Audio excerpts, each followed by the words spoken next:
Hello and welcome to the 445 Productive Through Joy Show with your host and your boy, Dr. Michael Datcher. The show airs each weekday morning, hella early at 4:45 a.m. here on YouTube's Michael Datcher channel, at 4:45 p.m. on Facebook Live. Guys, today we're talking about help. I need somebody help.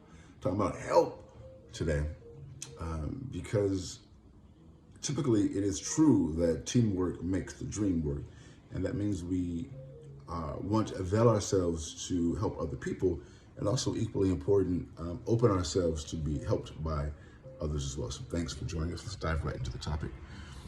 And so point one is that we find that when there's a collective action towards some particular enterprise, that collective action has many benefits. You have people keeping you responsible, keeping you accountable, and then there's also just the joy of engaging in a project with other people, right? Now there's also, that comes with it, there's also frustration, drama, and other things that are not so good.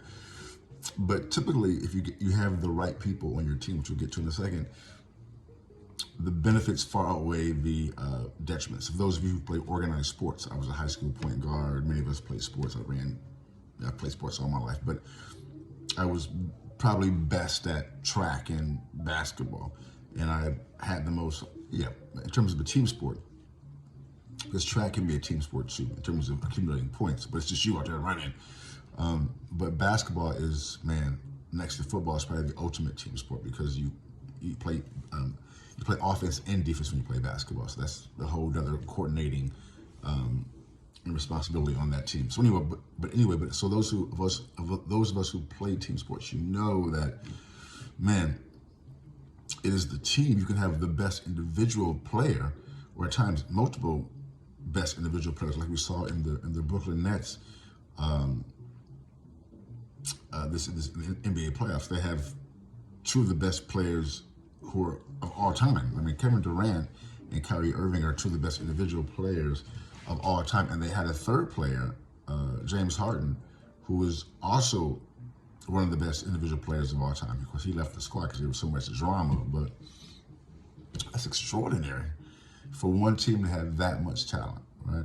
But that team got swept in the first round of the playoffs, which is really humiliating, but a good reminder for those of us who know the power of teamwork and collective work and responsibility, that it's about the team playing together. So that's point one. The teamwork, collective work has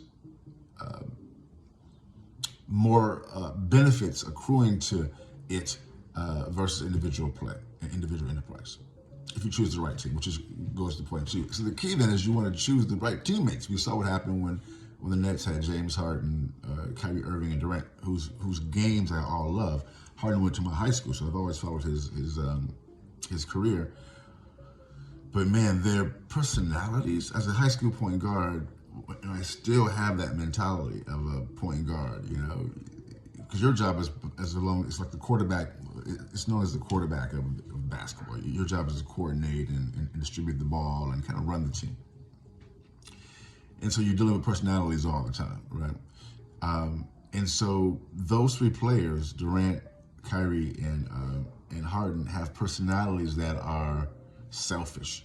They're just like, they're a little bit off.